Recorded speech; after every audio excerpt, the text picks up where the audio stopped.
Ravi de vous retrouver dans ce nouveau numéro de Santé Mag où nous continuons de parler d'actualité sanitaire. En dépassant la barre des 2000 cas jour, l'Algérie a enregistré de nouveaux records de contamination jamais enregistrés depuis le début de la pandémie du Covid-19. La quatrième vague est là. Le pic des contaminations est attendu dans peu de temps.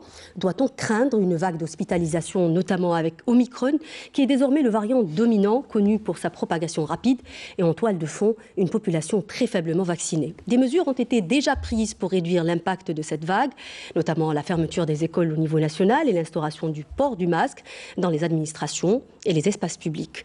Au niveau de certaines wilayas, mais encore faut-il qu'elles soient appliquées avec rigueur. Quelle est la situation au niveau de nos hôpitaux? Sommes-nous prêts à accueillir le pic? Peut-on espérer une meilleure adhésion de la population à la vaccination en relançant de nouvelles campagnes? On reviendra enfin dans cette émission sur la modernisation de notre système de santé, abordée lors des dernières assises de la santé tenues début janvier. Pour répondre à ces questions, j'ai le grand plaisir de recevoir ce soir le premier responsable du secteur, le ministre de la Santé, le professeur Benbouzid Abdelrahman. Bonsoir. Bonsoir Madame Sharif, c'est autant de plaisir de mon côté de partager ces moments avec vous. Merci donc de nous offrir encore une occasion pour apporter quelques éclairages, un petit peu informer la population. Merci à vous de répondre, d'accepter de répondre à mes questions. On va juste peut-être avant de poser la première question, vous inviter à revenir un peu sur l'actualité sanitaire du jour. Je vous propose de regarder justement cette aide humanitaire en images qui a été envoyée par l'Algérie au Mali. Il s'agit de 108 tonnes de nourriture, 400 000 doses de vaccins anti-Covid par étape donc vers le Mali, et ce dans le cadre de la solidarité de l'Algérie avec les pays voisins. Il s'agit de la première phase de cette aide humanitaire, dont du Croissant Rouge algérien au Croissant Rouge malien, qui a vu l'envoi de 23 tonnes de nourriture, 300 000 doses de vaccins anti-Covid-19. La deuxième phase verra demain l'acheminement d'une deuxième cargaison vers le Mali et sera composée de 100 000 doses de vaccins anti-Covid. J'aimerais vous faire réagir justement, Monsieur le Ministre, sur ce don, sur cette aide humanitaire envoyée par l'Algérie à notre pays voisin, le Mali. Écoutez, vous me faites réagir, bien sûr. D'abord, c'est en exécution d'une demande du président de la République qui nous a réunis mercredi passé et qui nous a instruit vis-à-vis du Mali 400 000 doses de vaccins. 400 000 pour le Niger, 1 million pour la Tunisie, plus 300 000 litres d'oxygène pour la Tunisie. Cela traduit la démarche du pays, les instructions du président de la République et la solidarité, au moins vis-à-vis des pays limitrophes. Cela n'est pas interdit, que l'on puisse aussi assister d'autres pays africains si la demande se fait sentir. Donc hier, ce sont 400 000 doses de vaccins qui ont été acheminées avec des produits alimentaires et tout, à travers un don piloté par le Croissant Rouge algérien. J'ai ce matin eu un entretien avec mon collègue tunisien, avec lequel donc, on a discuté un petit peu de la situation en Tunisie et chez nous. Et nous partageons les mêmes préoccupations et je lui ai fait part de la volonté du président de la République, Abdelmajid Tebboune, d'assister nos amis ou nos frères tunisiens par un envoi de 300 000 litres d'oxygène et des millions de doses de vaccins.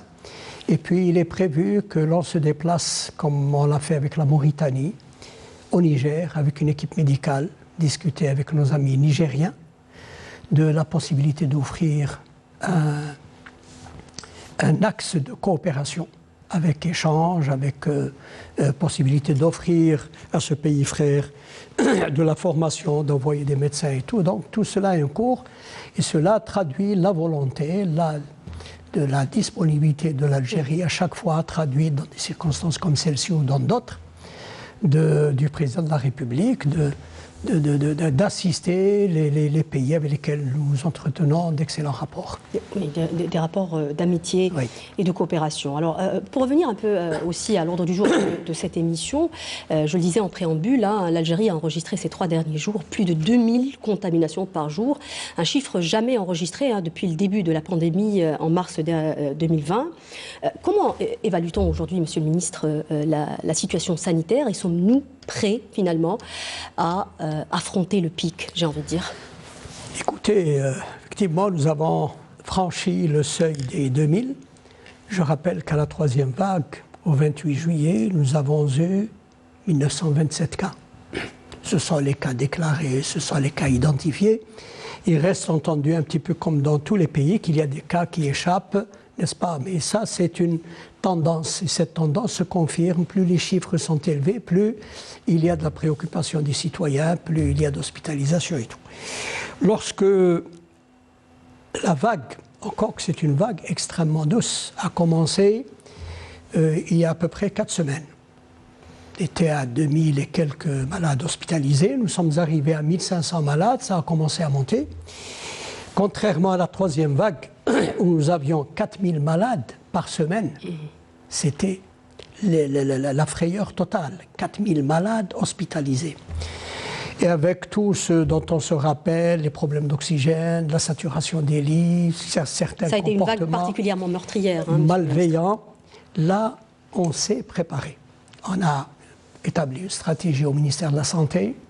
Régulièrement, je réunis tous les directeurs de santé des wilayas et les 19 directeurs des établissements de santé d'Alger. En disant ceci, c'est un défi. Nous ne devons pas retrouver les défaillances de la troisième vague. Défaillances qui étaient expliquées par sa survenue brutale avec demande d'oxygène et tout. On a préparé les lits, on a préparé l'oxygène, on a préparé les médicaments, on a préparé le personnel. Il est vrai que cette vague ne nous a pas foudroyés comme la troisième. Elle monte très lentement. Oui. Ce qui fait qu'au niveau des hôpitaux, nous venons de franchir les 5000 malades hospitalisés. Nous sommes à 5200. Alors qu'à la troisième vague, nous étions arrivés jusqu'à 17 000. Vous vous rendez compte, 17 000, les lits étaient saturés. Sur une capacité d'hospitalisation de combien, Monsieur le Ministre? Comment? Sur une capacité d'hospitalisation de combien? On dépasse les 20 000.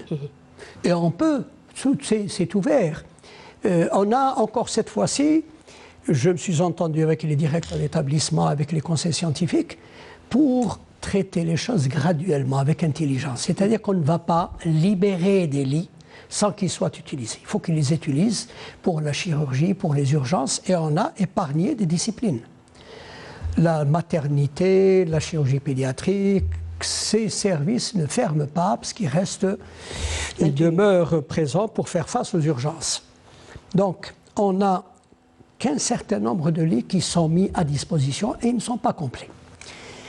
Il y a quelques petits dysfonctionnements, mais alors on les compte sur le bout des doigts. Quelques dysfonctionnements de malades qui sont renvoyés, on est en train de les traiter, mais globalement, il n'y a pas du tout de panique. Il n'y a pas de panique en matière de lits d'hospitalisation. L'oxygène ne manque pas et nous sommes avantagés aussi par ce Omicron qui n'est pas oxygénovore, qui n'est pas comme le Delta, qui n'est pas demandeur d'oxygène. Donc pas de problème d'oxygène, pas de problème de médicaments aussi. Quelques petites ruptures. Nous avons au niveau de la PCH... En milieu hospitalier. En milieu hospitalier. Oui. On nous avait reproché d'ailleurs d'avoir constitué un gros stock. Voilà, le stock, il sert maintenant. Nous avons pour au moins 3 mois de tranquillité en matière, surtout du médicament qui est le plus réclamé, c'est l'anticoagulant. Je ne veux pas donner le nom commercial, mais les gens parlent de l'Ovenox ou du Varenox qui est fait ici. Donc nous n'avons pas de problème. C'est très bien géré. Je vous parle d'Alger, parce qu'Alger, c'est le cœur du pays. Il y a 19... C'est la wilaya la plus touchée en même temps. La plus touchée, oui. Celle qui a 19 hôpitaux. Et les dysfonctionnements, nous ne les avons qu'à Alger. Ni Constantine, ni Béjaïa, ni Tizi Ouzou, rien du tout. On a un taux d'occupation qui n'arrive pas à 50%. Alger, il y a 19 hôpitaux. Il arrive parfois qu'un malade soit renvoyé de tel hôpital vers tel autre et tel autre. Alger, jusqu'à maintenant, 4 semaines, nous n'avons pas atteint 1000 malades hospitalisés. Donc il n'y a pas de problème d'hospitalisation, il n'y a pas de problème d'oxygène, il n'y a pas de problème de médicaments. De réanimation non plus, ministre. En réanimation non plus. Alors la réanimation. Le souci de la réanimation, j'aimerais rappeler, et là j'ai eu la confirmation auprès de mes collègues réanimateurs jeudi, conseil scientifique, La réanimation, lorsque nous étions à la première vague, c'était la réanimation telle qu'elle est crainte, c'est-à-dire la réanimation avec les tuyaux, les appareils, les malades en défaillance. Non, la réanimation maintenant, c'est uniquement, pour la majorité, c'est uniquement un lit et de l'oxygène. C'est tout, un lit et de l'oxygène. Alors j'essaye de voir avec mes collègues réanimateurs, s'il vous plaît, même dans les services où vous avez des malades, identifier un certain nombre de lits, 5, 8, 10, qui seront des lits dédiés à des malades qui sont moins bien que les autres, mais ne parlez pas de réanimation. Laissons la réanimation à ceux qui ont des défaillances dans leur corps, ceux qui ont des comorbidités, qui ont diabétiques, etc., hypertendus et tout. Mais Monsieur le ministre, quand on parle de réanimation aussi, on a besoin de personnel qualifié en même temps pour prendre en charge les malades en réanimation. Alors, personnel qualifié, c'est clair. C'est une médecine de haut niveau, la réanimation. On est face à un corps qui est défaillant. Il faut retrouver les signes et les causes des défaillances et faire face. Le problème en ce moment au niveau des établissements, c'est que beaucoup de personnels sont covidés. Absolument. Alors on a moins. Tout à l'heure, j'ai eu une visioconférence, j'ai dit au directeur des établissements, rassembler un peu, il y a ceux qui sont apeurés, qui ne viennent pas aussi. Quelques personnes, essayons un petit peu de mobiliser tout le monde parce que nous sommes dans une situation d'une extrême pénibilité et quel que soit le cas, il faut qu'on soit là. Et là, j'ai demandé à ce qu'on garde ceux qui viennent de terminer leur spécialité, les résidents, ils viennent passer le DEMS, ils sont payés encore, eh bien, qu'on les garde jusqu'à leur affectation. Il n'y a pas présentement, je vous parle d'aujourd'hui, je demeure toujours dans l'attitude que j'ai eue depuis le début de l'épidémie, faisant part un petit peu de mon expérience, de l'expérience vécue, des connaissances livresques, de ce qu'on écoute, de ce qu'on voit. Aujourd'hui n'est pas demain. On ne sait pas, je peux vous rappeler beaucoup d'experts qui avaient dit que l'épidémie était derrière. Et nous sommes face à vous avez eu des centaines de milliers de cas, ou 1 million de cas aux États-Unis. Donc, présentement, situation, je vous rapporte ce qu'ont dit les directeurs de la santé de la population, situation maîtrisée, situation stable, situation, on en est là. Bon, il est clair que nous avons de temps en temps quelques petits dysfonctionnements. Nous ne sommes pas encore au pic, Monsieur le ministre. Alors là, ça, en fait, là je reviens à l'arrivée au pic, peut-être. Non, à votre optimisme, quand vous avez démarré, vous avez dit pour bientôt, je l'espère, je le souhaite, les modélisations. Nous faisons des modélisations, nous ne sommes pas juste face à la situation, à observer et à réagir. Nous avons la première vague, nous avons la deuxième vague, nous avons la troisième vague. On étudie le temps qu'il a fallu pour la première vague pour aller au pic, le temps pour descendre, la durée aussi entre la première et la deuxième et tout. Ce qui nous permet, je ne veux pas m'engager. Moi j'écoute, je regarde un peu, il y a quelques collègues, bon, je ne sais pas s'ils ont des données que nous n'avons pas. Certains ont dit que Covid s'éteindrait, je rappelle, en décembre, l'autre. Bon, ben allez, tout le monde peut dire, y compris à l'étranger. Chacun essaie un petit peu de se positionner, de faire valoir ses... Je pense, pour moi, personnellement, nous n'avons pas atteint le pic. Je pense qu'on n'ira pas plus loin en raison de la forte contagiosité que nous constatons. Et qu'une vague, alors c'est là 4 à 6 semaines pour atteindre... Enfin, on a fait un travail qui nous fait espérer, dans un avenir proche, je ne veux pas me prononcer, je ne veux pas que cela soit retenu contre moi, parce qu'il n'y a aucune donnée objective. Mais les épidémiologistes sont assez confiants pour la fin du mois, pour le pic. Ensuite, on amorce la descente et il semble que ce Omicron, étant moins létal, moins mortel, nous avons des décès. Nous avons un peu plus qu'il y a quelques semaines. Mais ces décès sont liés... Beaucoup moins qu'en mois de juillet, par exemple. Au mois de juillet, nous sommes arrivés à 49 décès. Là, on est allé à 15. Mais les décès sont en fonction du nombre de cas. Même si ce Omicron n'est pas dangereux, il l'est chez certains. Il l'est chez ceux qui ont une défaillance, chez eux, ceux qui sont obèses, diabétiques, qui ont l'association. Ceux-là, la grippe tue 650 000 par an dans le monde. Donc, rassurons-nous. Alors, l'OMS dit qu'il ne faut pas se méprendre. Il ne faut pas crier victoire.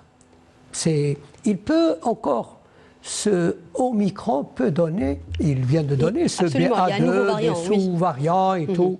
Un peu qui se propage d'ailleurs au Danemark et dans certains pays en ce moment. Oui, en Palestine, en Inde, au Danemark et dans d'autres pays. Mais on ne sait pas à ce jour. On ne sait pas s'il est plus ou moins que sa maman ou que son papa. Et puis, lorsqu'on voit l'alphabet grec, il y a 24 lettres. Nous sommes au Omicron, il reste Pi, Rho et peut-être pas, ou bien... Nous n'espérons pas quand même, Monsieur le Ministre. Non, nous n'espérons pas, nous n'espérons pas. Nous pensons ce que pensent les experts dans le monde, qu'il y a tellement de personnes qui ont acquis une immunité naturelle, tellement de personnes qui ont été vaccinées, et puis une épidémie à un temps. Je peux vous donner ici l'historique des épidémies depuis l'Antiquité.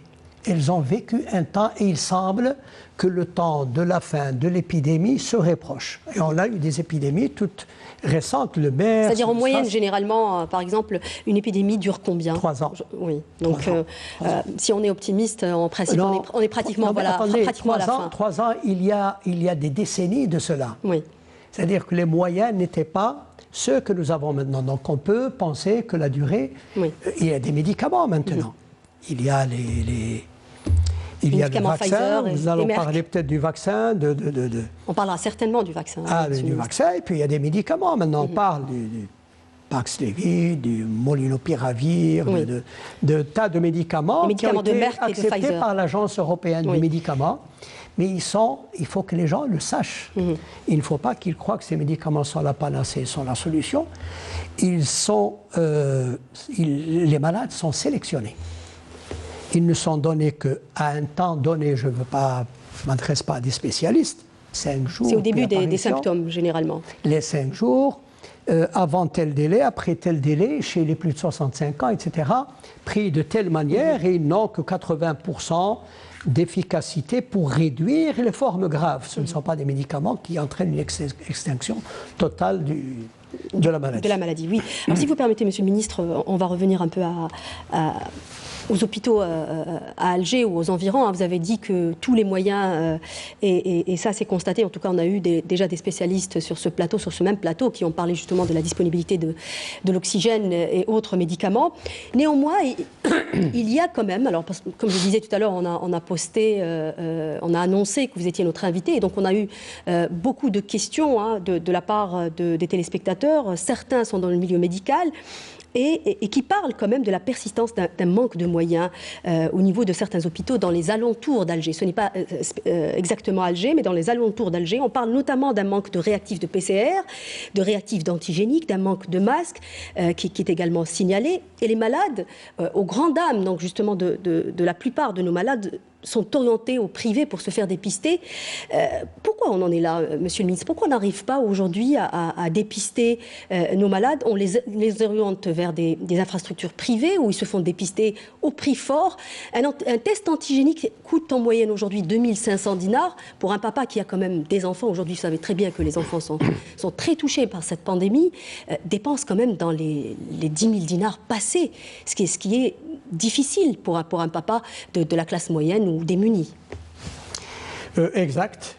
Je rappelle aussi qu'il y a plusieurs mois de cela, les scalaires étaient extrêmement coûteux et les PCR dépassaient les 10 000 dinars. Il y a eu un effort justement pour la réduction des prix, mais ça reste cher, Monsieur le Ministre. L'effort a été fait par nos amis privés, radiologues que j'ai reçus, qui ont fait baisser à moins de 7 000.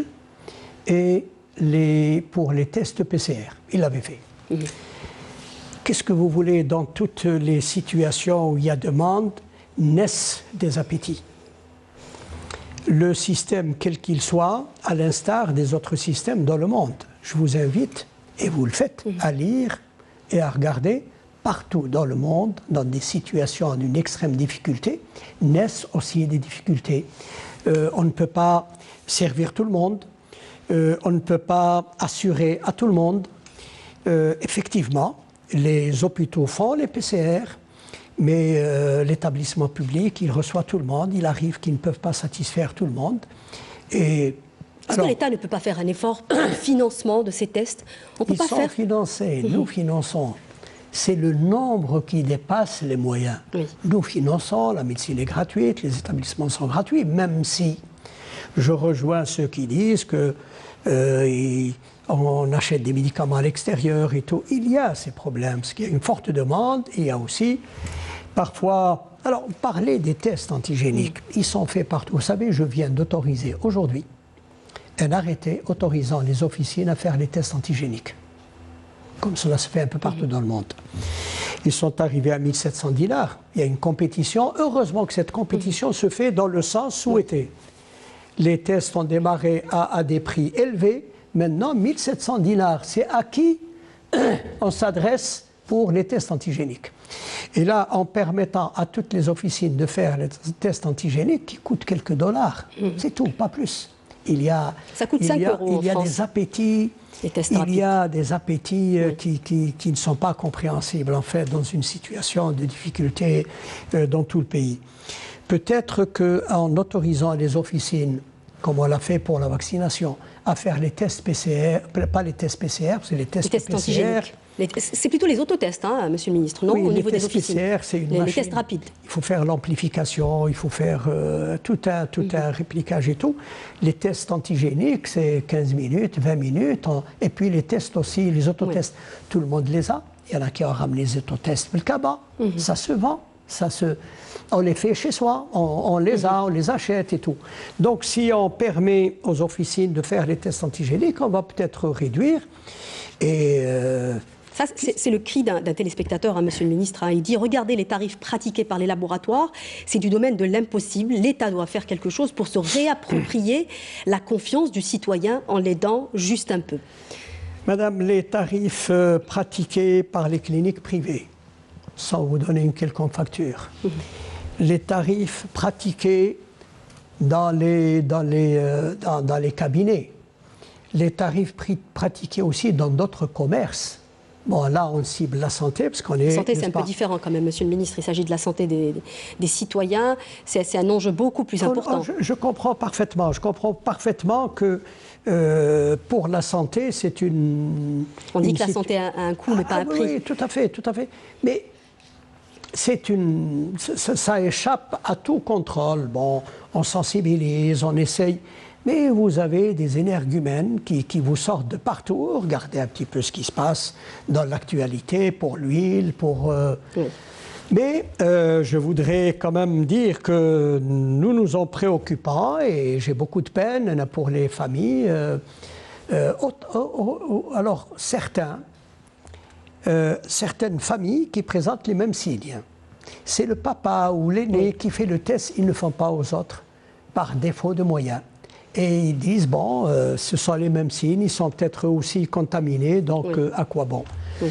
C'est vrai, et cela, si on revient peut-être, on n'aura pas beaucoup de temps, mais je souhaiterais que nous ayons du temps pour la refonte du système de santé. C'est cela, c'est la nomenclature des actes, c'est la tarification des actes, c'est l'identification des actes. Oui. C'est cela, et cela, ça va demander du temps. Peut-être auriez-vous une question sur... Oui, tout à l'heure, bien sûr. Oui. Je vous ai posé en fait cette question parce qu'aujourd'hui, la Covid coûte cher aux familles algériennes. Vous savez, les pères de famille prennent en charge les masques pour leurs enfants, le gel désinfectant, les tests PCR en période de pic. Vous savez, il y a des gens qui se font tester régulièrement. C'est pour ça que j'ai insisté sur cette question. Alors, je reste à peu près sur les laboratoires privés, si vous permettez, Monsieur le Ministre. Est-ce qu'il ne faut pas aujourd'hui exiger des laboratoires privés, ça c'est une autre question d'un téléspectateur également, de communiquer à la structure centrale, à la tutelle en l'occurrence, tous les résultats d'analyse quotidiens pour plus de coordination et plus de représentativité, aussi en termes de chiffres qui sont aujourd'hui un peu obsolètes, Monsieur le Ministre? Bon, les chiffres sont les chiffres, quand vous lisez partout dans le monde, même dans les pays qui ont les chiffres qui correspondent un petit peu à la réalité, on vous dit ils sont en deçà de la réalité, pour des tas de raisons. Nous avons à peu près 130 labos qui font la PCR. Tous sont connectés aux directions de la santé et qui donnent ces chiffres. Mais beaucoup échappent, comme les tests antigéniques, les autotests. C'est cela qui fait que dans la population, on se rend compte qu'il y a beaucoup de personnes qui sont infectées et les chiffres qui sont donnés. Nous sommes restés dans les chiffres de la PCR. Vous savez, le test antigénique, c'est 80%, 85% de positifs. C'est la PCR qui se rapproche le plus. Qui est plus sensible. Les plus sensibles, et qui a un coût et qui demande une technicité, qui demande tout un équipement et tout. Effectivement, les gens se questionnent de la même manière aussi qu'au niveau des décès aussi. Absolument. Les gens nous posent des questions. Mais il y a des décès liés au Covid, il y a des décès porteurs de Covid, mais ils sont notés. Il y a des personnes qui décèdent mais qui sont porteuses de Covid. Quand quelqu'un décède qui a 45, 50, 60, 65 ans, on questionne de quoi il est décédé. L'arrêt cardiaque, de cancer et tout. Quand on a eu des décès de 100, 2 ans, ceux-là, la chose qu'on dit pour compatir bien sûr avec la famille, on pense que c'est une mort naturelle. Donc les décès, nous avons eu. Je vais vous faire cette, pas confidence, mais cette réalité. Oui. Nous avons les décès que nous donnons. Et j'ai reçu un document qui a aussi analysé les décès. Je vous assure que le nombre de décès qu'il y avait dans ce document était inférieur au nombre de décès que nous avons donnés. Et ce n'était pas une source quelconque, je n'ai pas besoin de préciser. Donc, toutes les personnes, ce matin, j'étais avec quelqu'un, il me dit, j'étais dans un établissement, j'ai perdu quelqu'un, 4 qui sont décédés. On décède toujours en réanimation. Demandez au service de réanimation, demandez au service de médecine légale, ils ont toujours des décès. Ce ne sont pas tous forcément des décès liés au Covid. Mmh. Ceci dit, nous compatissons bien entendu et nous sommes affligés pour le nombre de décès. Et puis, je n'ai pas besoin de rappeler tous les décès dans le corps de la santé, tous les décès de votre corps, n'est-ce pas, toutes les personnalités. Mmh. À quoi bon rester dans cela? L'essentiel est qu'on nous demande, nous, notre détermination, de rester vigilants au corps de la santé, et puis aussi de demander à ceux qui peut-être sont là à rechercher les défaillances, en leur disant portez-vous des masques, suivez-vous les recommandations, êtes-vous vaccinés. Si je vous dis, on vient de dénicher quelqu'un dans un réseau qui était contre la vaccination et tout, lui-même n'était pas vacciné, il portait tenue d'hôpital dans Facebook et il était contre la vaccination. Nous avons dans le corps de la santé des personnes qui dissuadent pour la vaccination. Absolument. Alors notre problème aussi soulevé avec acuité, Monsieur le Ministre, c'est la non-disponibilité des médicaments en ambulatoire, notamment des médicaments Covid, puisqu'on est en plein vague. Alors comment peut-on aspirer aujourd'hui à une réponse efficace à cette 4e vague si un citoyen doit parcourir plusieurs officines pour pouvoir trouver du paracétamol, Monsieur le Ministre? Écoutez, d'abord, le paracétamol ou tout autre produit ne relève pas du ministère de la Santé. Nous n'importons pas, nous ne gérons pas la distribution, nous ne donnons pas les programmes d'importation. Ce n'est pas le ministère de la Santé. C'était une question, ça relevait un peu de l'éthique, Monsieur le Ministre. Il fallait que je vous pose cette question parce que c'était une question aussi d'un téléspectateur. Madame, je sais que ça relève aujourd'hui à un observatoire de disponibilité. Madame, s'il vous plaît, l'éthique, le médicament doit relever de la santé. L'éthique, le médicament doit relever de la santé. C'est l'outil du médecin. C'est le ministère de la Santé qui doit importer le médicament qu'il faut, la quantité qu'il faut et la destination qu'il faut. Et je préfère ne pas aller plus loin. Maintenant, en matière de pénurie, nous la vivons. Nous la vivons. Il y a toujours eu des ruptures. Mais les ruptures... Là, on la sent plus peut-être, Monsieur le Ministre. Il faut reconnaître aussi qu'une part des ruptures est liée à la surconsommation ou au stockage, ce qui est tout à fait naturel. Mais je pense qu'on aurait dû aussi se préparer à cette situation en tant que responsable. Je vous pose cette question parce que vous êtes un peu l'interface aussi avec le malade, Monsieur le Ministre. Madame, je représente le ministère de la Santé. Absolument. Nous sommes le réceptacle de toutes ces demandes. Tout le monde pense que c'est le ministère de la Santé. Il n'y a pas de médicaments, c'est le ministère de la Santé. Cela ne relève pas de nous. Le président du syndicat national des pharmaciens d'officine a lui-même dit qu'il y avait des ruptures de paracétamol. Oui, c'est clair. Oui. On l'a reçu dans cette émission. Il s'est ravisé tout de suite après. Il s'est ravisé tout de suite après, je ne sais pas comment. Lui-même l'a dit. Lui-même, je viens de lire aussi qu'on vend des médicaments par, comment dirais-je, médicaments avec autre chose, retenez-le. Des pharmacies vous donnent l'anticoagulant si vous achetez aussi autre chose. Ah, d'accord. Et là, on a eu à Sétif, dans une commune à Sétif, une pharmacie qui le fait. Des pharmaciens le font. Oui. La rupture a toujours existé, mais elle a existé un temps. Absolument. Il y a la demande qui a augmenté, mais il y a des ruptures. Il y a des ruptures parce qu'il y a moins d'importations. Alors, Monsieur le Ministre, à l'aube de cette vague, vous avez organisé une nouvelle organisation des hôpitaux, notamment 5 hôpitaux dédiés complètement à la prise en charge de la Covid. Mais malheureusement, aujourd'hui, avec l'augmentation peut-être de chiffres, on voit quand même qu'il y a des services qui sont en train de se transformer en Covid à fur et à mesure, aux grandes dames des autres malades qui attendent d'être pris en charge. Est-ce que le risque aujourd'hui n'est pas de voir beaucoup de gens mourir d'autre chose, Monsieur le Ministre? Non, Madame, nous n'irons pas jusque-là. Je veux dire, mourir, non. Au Canada, en France, partout, on a stoppé les interventions chirurgicales non urgentes. Il y a 27 000 lits qui sont occupés en France, il y a près de 4 000 lits en réanimation. Et il y a des répercussions sur les autres maladies, Monsieur le Ministre. Forcément. Nous n'avons pas touché ni au traitement du cancer, ni à la pédiatrie, ni à la chirurgie pédiatrique, ni à la maternité. Ces disciplines demeurent en activité. Nous avons effectivement destiné certains hôpitaux qui n'ont pas ces disciplines. Je vous prends le Qatar, je vous prends quelques hôpitaux qui sont des hôpitaux uniquement Covid dans lesquels il n'y a pas d'urgence. Il y a beaucoup de places à Qatar. Nous n'avons pas de problème de place. Les urgences sont assurées. Vous allez à la clinique des Orangers, les urgences sont assurées, à Mustapha et ailleurs. Nous n'avons pas plus de 1000 malades dans les hôpitaux d'Alger. Cela ne perturbe pas l'activité. Parfois, vous avez des personnes, je ne sais pas, malveillantes qui utilisent cela, ou peut-être le personnel qui est réduit en nombre. Vous savez, une difficulté en apporte une autre. Nous sommes dans une situation où on doit tous comprendre qu'il est très difficile d'assurer une activité normale dans une situation qui n'est pas normale. Absolument. Ce que nous essayons de faire, c'est de servir les malades qui ont besoin d'urgence. Nous n'avons pas fermé les services d'urgence.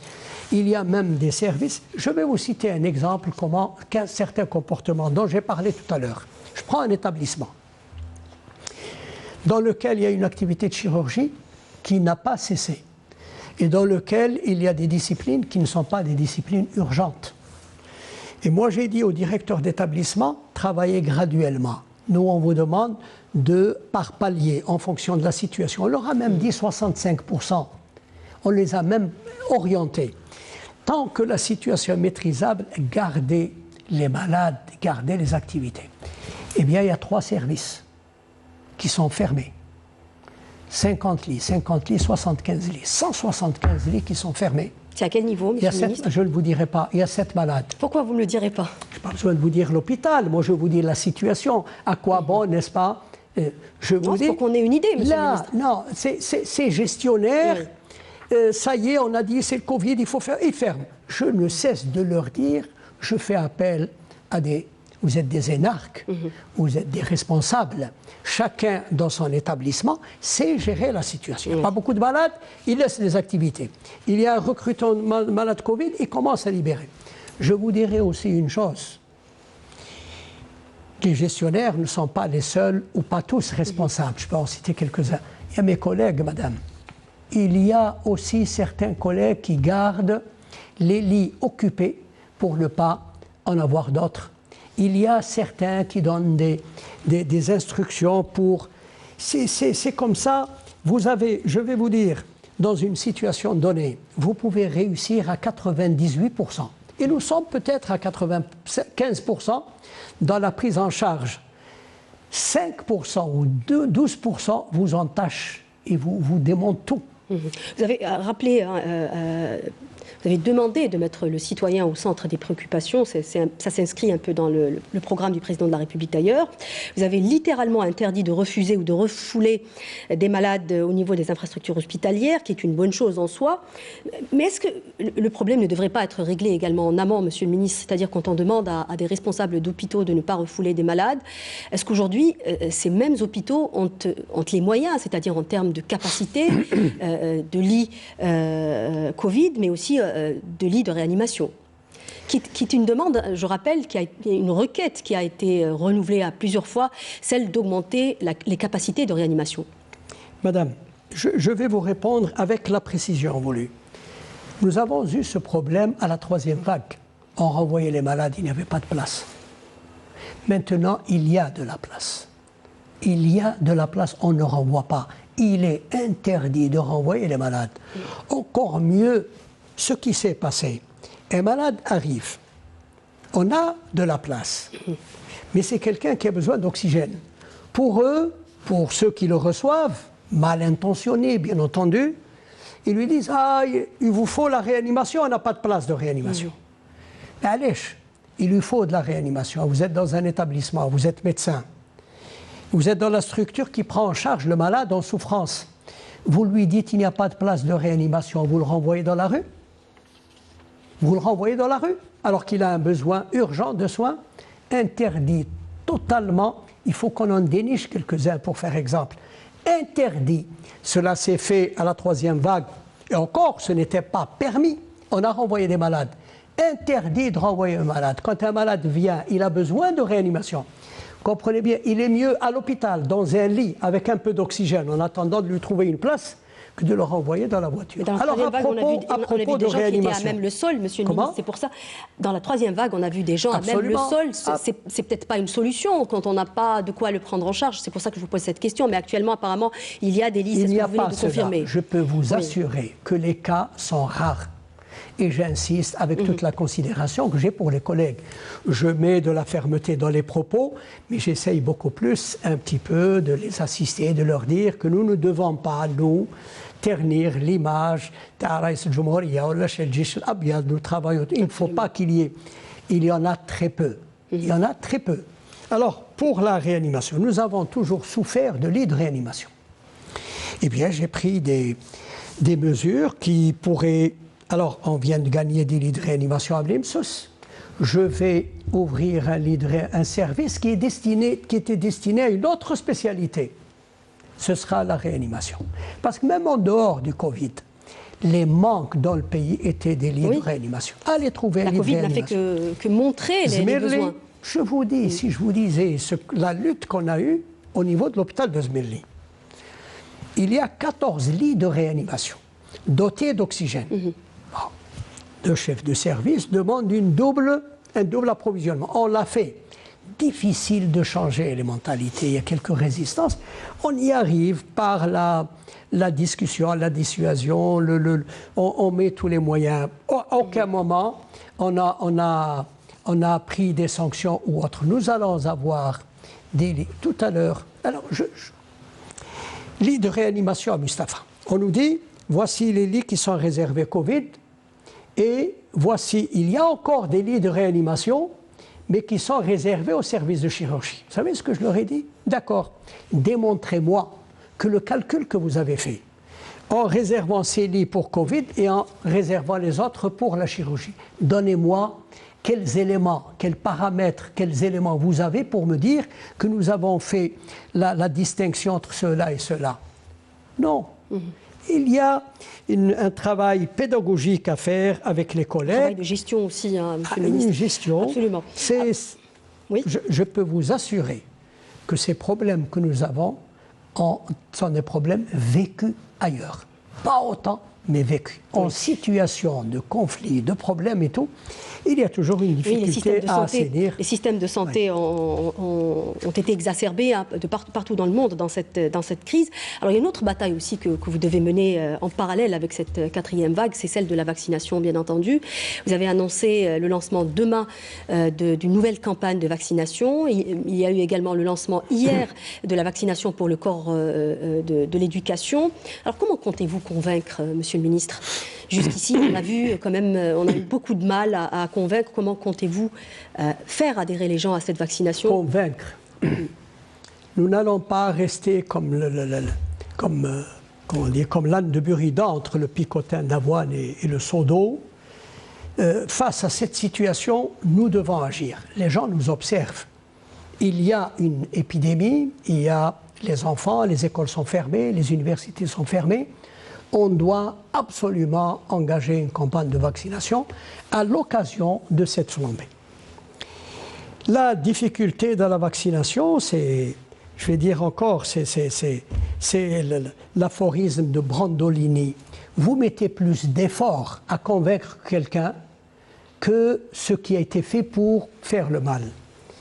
On n'arrive pas à convaincre. Et on n'arrive pas à comprendre pourquoi les gens sont si réfractaires, si réticents à la vaccination. Les Émirats Arabes Unis sont numéro 1 dans le monde. On est à combien aujourd'hui, Monsieur le Ministre, de vaccinés? On est à combien? J'ai les chiffres ici, on est à 29%. Mais je précise, 29% pour nous, 13% pour l'OMS. Parce que nous, on a fait le compte de 29% sur les sujets qui ont plus de 18 ans, 70%. Enfin, on va arriver à 70%. C'est-à-dire la population ciblée. La population ciblée. Mais maintenant, en Équateur, vaccination obligatoire à partir de 2 ans. L'Autriche vient de faire la vaccination obligatoire. Donc, en restant rien qu'à 18 ans au-dessus, c'est-à-dire à 20 millions d'habitants, nous n'avons que 29%. Et je vous assure que tous les soirs, je fais les courbes quand je reçois dans mon mail les chiffres, et on est à 29,1. 2 jours après, 29,2. Je me lasse de lire pour arriver au Waqtesh, on va arriver à 30. J'ai les chiffres ici. C'est absolument décevant et je ne comprends vraiment pas. Voici ici les chiffres d'aujourd'hui où nous sommes à 29,39%. Ceux qui ont reçu les 2 doses. Mais ceux qui ont reçu la 3e dose, c'est 1%. 1%. Donc, on a dit à l'occasion de... Parce que quand il y avait la 3e vague, en juillet, nous sommes arrivés à près de 250 000 personnes en une journée. Nous sommes arrivés pour Alger, la capitale, à 29 000 en une journée. Vous savez combien on a eu de vaccinés hier? 927. 927 nouvelles vaccinations à Alger pour plus de 400 sites de vaccination. C'est-à-dire même pas 2... On parle beaucoup de problèmes de communication, Monsieur le Ministre, notamment, on relève peut-être qu'on n'a pas suffisamment communiqué sur les effets secondaires. Qu'en pensez-vous? Aujourd'hui, on a un problème de confiance. Vous avez parlé tout à l'heure des informations qui fusent sur les réseaux sociaux. Peut-être qu'on n'a pas finalement su faire cette communication, Monsieur le Ministre. Les gens ont peur de ce vaccin. Madame, combien de personnalités médicales de renom avez-vous invité ici? Avec les mêmes questions. On a fait une campagne, on a habillé des bus, on a été dans les zones stépiques, je leur ai dit, faites comme le vendeur de sardines. Avec le bus, vous allez dans les quartiers, autour d'Alger, il y a des cités de milliers d'habitants. Vous klaxonnez, vous créez l'événement, vous envoyez des enfants, vous suscitez rien du tout. Nous avons fait cette campagne en un jour, on a eu 279 000. Et on s'est dit, on va peut-être arriver avec ce chiffre à la fin de l'année à avoir les 70%. Puis plus rien, même pas 10 000. La première semaine, il y a eu quand même énormément de gens qui se sont fait vacciner. On a atteint quelque chose comme 1 million, c'est ça? 1 million de vaccinés en 5 jours, la première semaine. Et puis ça s'est estompé. C'est dans la nature des gens. Quand il n'y a pas le danger, la paresse, le déni aussi du danger. On parle aujourd'hui, vous m'en avez parlé juste avant cette émission, vous en parliez d'ailleurs, ce problème de stérilité qui est relevé à chaque fois par les Algériens. On parle aussi de la crainte chez les femmes enceintes. Monsieur le Président de la République, avec sa clairvoyance, nous a réunis. Mercredi, il y avait tous les départements face à cette préoccupation. Et il nous a fait part, et nous partageons, de beaucoup de plateaux occupés par beaucoup de gens. Chacun. Donc on a... Et puis il y a des questions qui se sont banalisées, toujours vaccin, vaccin, vaccin. Nous passons, j'ai demandé à mes collègues du comité, du conseil scientifique, de passer plutôt dans des émissions thématiques. J'ai invité les gynécologues, j'ai invité les pédiatres ce jeudi. Oui. Les gynécologues vont passer dans où ils C'est-à-dire sont faire passés. une communication ciblée. Ciblée. Je leur ai dit, vous allez parler de tout. Oui. Bien sûr, on ne peut pas empêcher la journaliste de poser des questions qui sont des préoccupations des citoyens. Mais ce que je voudrais, nous, notre rôle, c'est de donner l'information pour stopper ce qui se dit. La stérilité, dites, c'est vous, c'est pas M. Benbouzid qui est ministre, peut-être un peu politique ou orthopédiste, chirurgien, c'est vous. Et vous êtes connu. J'ai demandé à tous les DSP, tous les directeurs de la santé, à Sétif, à Constantine, d'utiliser les radios locales et de demander aux spécialistes, aux gynécologues, de dire ce que vous pensez. C'est juste, dites-le, c'est faux, dites-le. Absolument. Première, liée à la stérilité, et puis deux autres éléments. Allaitement, vaccine-t-on ou pas? Enceinte, vaccine-t-on ou pas? Ils ont dit on vaccine.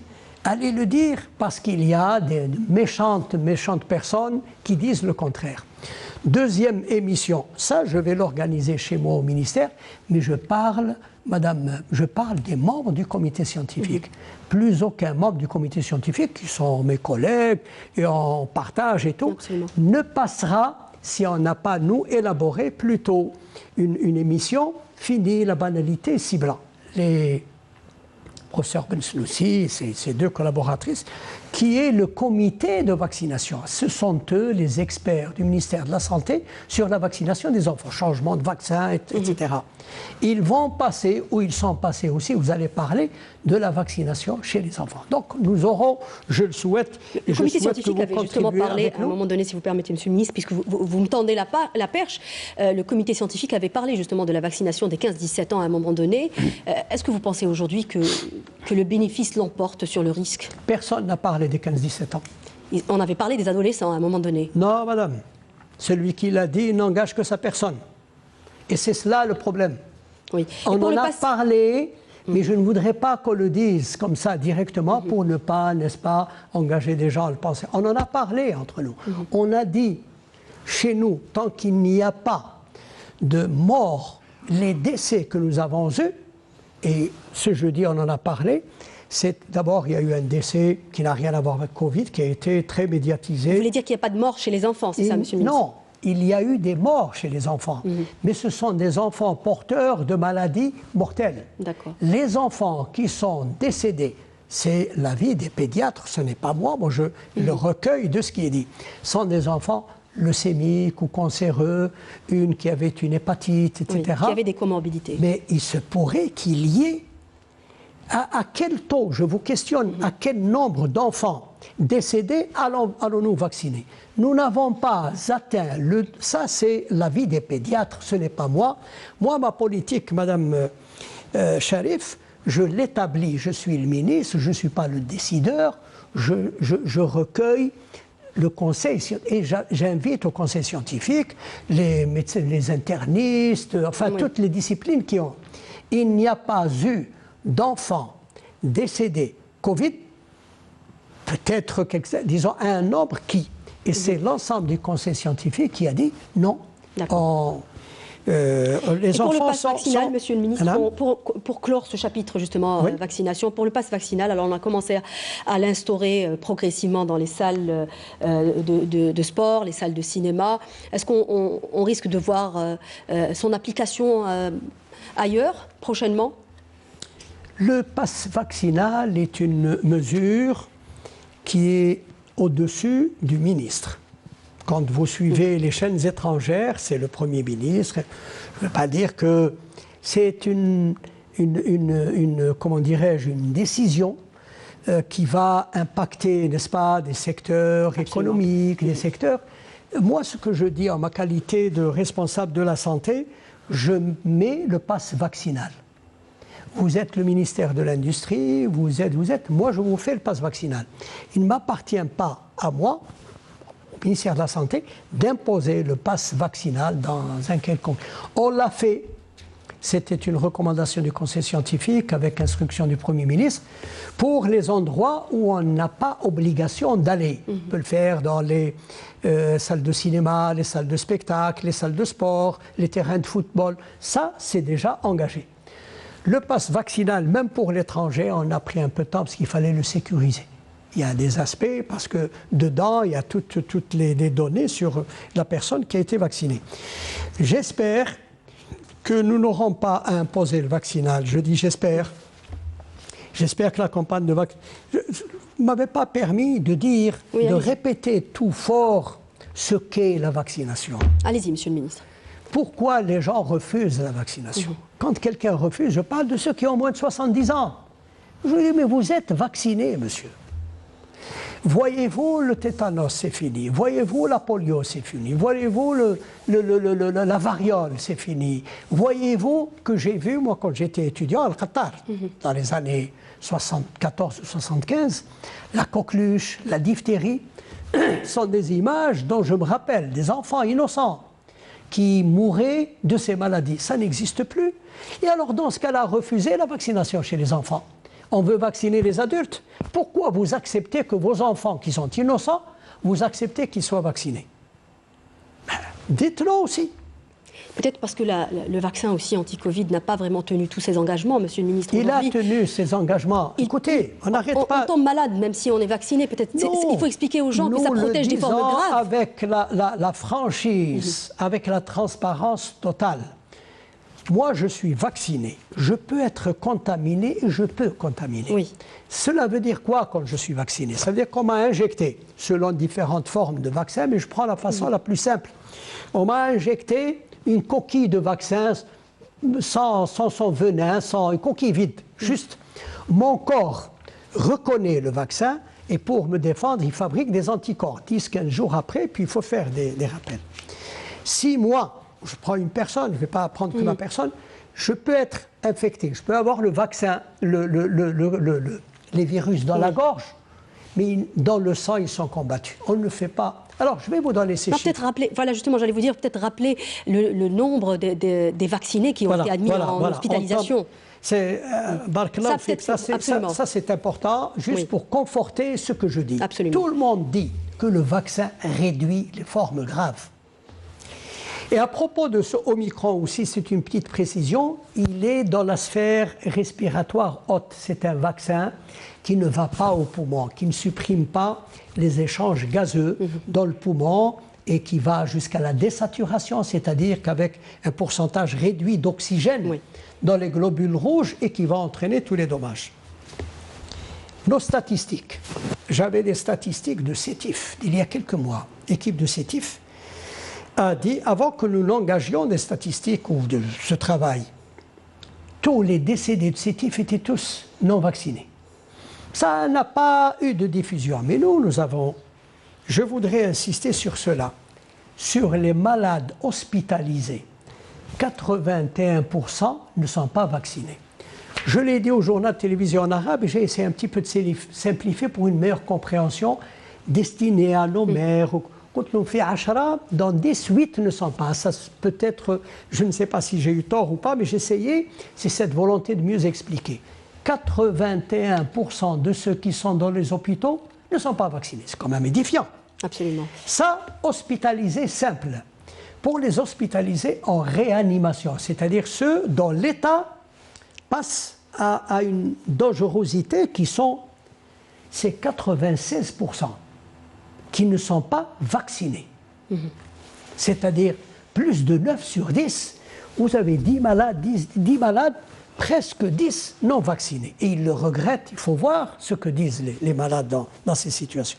Maintenant, ceux qui sont intubés, qui sont au seuil de la mort, quand on est intubé, ça veut dire qu'on n'a plus la capacité d'une respiration naturelle. Les poumons sont gorgés d'œdème et gorgés de... Il n'y a plus d'espace à respirer. Je m'excuse devant les auditeurs pour démontrer un petit peu. C'est un tuyau qui rentre dans les poumons et c'est une machine qui envoie de l'oxygène et les poumons sont déjà abîmés. 100% ne sont pas vaccinés. N'est-ce pas suffisant? Sur les décès qui sont comptabilisés, 94% ne sont pas vaccinés. N'est-ce pas suffisant? Nous n'avons jamais dit que le vaccin... D'ailleurs, vous pouvez ne pas me croire, moi je suis ministre de mon pays. Ne croyez-vous pas les spécialistes étrangers, ceux qui détiennent les connaissances, les sciences, le progrès, les machines, les IRM, les traitements, nous ne les fabriquons pas. Ceux qui nous donnent la qualité, l'essor de la médecine, ils disent que le vaccin protège ou réduit les formes graves. Absolument. Moi, je pense que toute personne qui garde du bon sens devrait aller se faire vacciner et on n'a pas eu, laissez-moi préciser, on n'a pas eu de décès. On n'a pas eu de décès vaccinés. Ceux qui avaient dit que les vaccins, on n'a pas eu de paralysés, on n'a pas eu... Encore que tout vaccin peut donner un décès, vous le savez très bien, on peut faire un choc au vaccin. On n'en a pas eu. Donc, qu'est-ce qui fait que les gens restent si réticents? Faut-il attendre? J'espère qu'avec la campagne que nous allons mener, avec cette flambée, encore que la crainte, c'est que les gens, ils sachent tous que cette flambée est assez gentille, assez... Peut-être que, parce que nous avons eu ce fort taux de vaccination, parce que c'était la vague 3, et elle était mortelle. Absolument. Je crains que les gens, pensant que ce Omicron est assez tendre... Peut-être qu'on devrait faire peur, Monsieur le Ministre, pour amener les gens nous voudrions faire peur. À se faire vacciner, hein, parce que oui, parfois peut-être qu'il y a eu des messages très rassurants, et ça, c'est pas forcément... ça n'a pas poussé les gens peut-être à aller se faire vacciner. On termine, Monsieur le Ministre, sur justement la modernisation du système de santé, donc le troisième axe de cette émission. Je le disais en préambule, vous avez tenu des assises nationales sur la modernisation du système de santé. Alors vous avez parlé particulièrement de mise à niveau à travers une exploitation optimale de nos ressources au service plutôt du citoyen.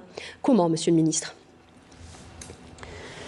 Madame, tout citoyen, tout responsable, tout prend une halte, n'est-ce pas, et revoit les choses. D'abord, les assises ou les rencontres viennent de la demande du président de la République. Parce que certains s'évertuent à dire qu'on a fait des assises et chaque ministre... Non, je ne suis pas le ministre qui fait les assises. Encore qu'on pourrait faire les assises dans 3 mois ou dans 6 mois. Moi, dans tous les établissements, il y a des réunions qui sont trimestrielles, annuelles, pour faire le point, n'est-ce pas? Les assises, c'est quoi? C'est une rencontre pour nous dire ce qui va, ce qui ne va pas, ce qu'on peut arranger, ce qu'on doit... Quelles sont les priorités aujourd'hui, Monsieur le Ministre? Alors, les priorités, tout le système de santé demande à être revu. C'est très long. J'avais prévu aujourd'hui même, hier, une conférence de presse en invitant l'ensemble des présidents d'ateliers. Il y a eu 8 ateliers. Il y a eu des rencontres wilayales. Dans chaque wilaya, il y a eu des rencontres. Ensuite, il y a eu des rencontres régionales et puis des rencontres nationales. Et c'est le fruit de ces rencontres wilayales et régionales qui a été étudié par des experts. Pour rappeler, il y avait plus de 700, il y avait plus de 250 professeurs. Et j'ai tenu, pour la clarté, pour la transparence, pour la franchise vis-à-vis de mes collègues auxquels je dois ceci. Les présidents d'ateliers n'étaient pas du ministère de la Santé. Il était presque naturel que les présidents d'ateliers soient des directeurs centraux de la santé. J'ai dit non, pour qu'ils n'aient pas, eux, en dirigeant les travaux, à se déjuger, à se dédire, pour que ceux qui sont dans les ateliers ne se sentent pas obligés de ne pas heurter, d'aller dans la même direction. Cela a été étudié. Un reproche nous a été fait. Reproche non justifié. C'est la première fois que le président de la République assiste à une rencontre à la fin, et non pas au début, non pas faire l'ouverture. L'ouverture a été assurée par le Premier ministre. Absolument. Le président de la République m'a dit « Je viens écouter les recommandations ». C'est pour dire l'intérêt qu'a le président de la République à ce qui sort, n'est-ce pas, de l'ensemble de la corporation de la santé, tout corps réuni. C'était quoi les recommandations, Monsieur le Ministre? On arrive à la fin de cette émission. Est-ce qu'on peut conclure l'essentiel de cette rencontre, finalement? Juste pour dire, Barkhane, j'ai besoin d'apporter cette précision. On a un peu résumé les recommandations. Autrement, ça aurait fait 2 heures. Certains ont reproché. Non, le volume est là.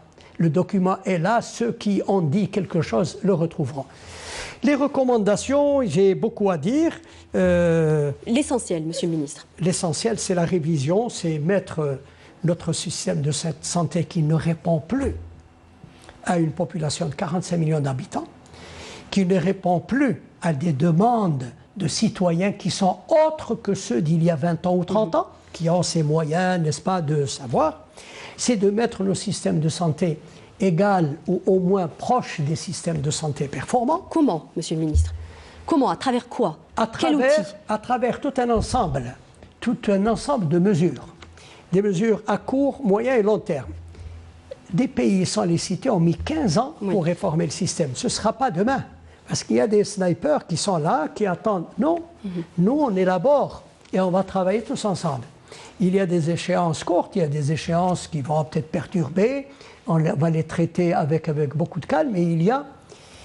Si j'avais le temps, je vous expliquerai tout. Il faut une émission sur ça, sur la modernisation du système de santé. Je suis prêt. Ce qui est certain, c'est qu'il y a une volonté émanant de la plus haute autorité du pays. Ce n'est pas moi je suis un exécutant. Il faut, le président de la République a dit, il faut un système de santé performant. Il y a beaucoup... je peux vous parler aussi bien de des gestionnaires, les nôtres qui sont des gestionnaires, qui ne sont pas des managers. Aussi, oui. Nous voulons, je veux des managers. Des gestionnaires qui comptent leurs sous. Des gestionnaires qui savent amortir. Des gestionnaires qui peuvent rapporter leurs richesses. Des gestionnaires qui évaluent. Des gestionnaires je souhaite que dans notre pays, qu'il y ait, à l'instar d'autres pays, quel est le meilleur hôpital dans telle discipline, quel est le meilleur service, qu'il y ait la performance, que l'ascension, y compris pour le corps médical, soit liée au mérite, qu'on puisse normaliser les services. Vous avez des services où vous avez pléthore et des services où vous avez un manque. Qu'on puisse, que le directeur, si je lui demande de m'acheter une machine, il me dit oui, mais est-ce que vous l'amortissez dans un temps? Je vous ai d'abord l'exposé des motifs. Qu'allez-vous faire? Il faut que je puisse. Le budget est donné au chef d'établissement presque au copinage. Et il le répartit dans le service pour contenter ceux qui s'agitent le plus. Il n'y a jamais eu d'évaluation. Et puis l'autre élément, alors fondamental, 2 éléments, c'est la numérisation. Vous savez que je ne sais pas, nous ne savons pas ce qui se passe à Saïda et ce qui se passe à Bou Saada ou à Borj.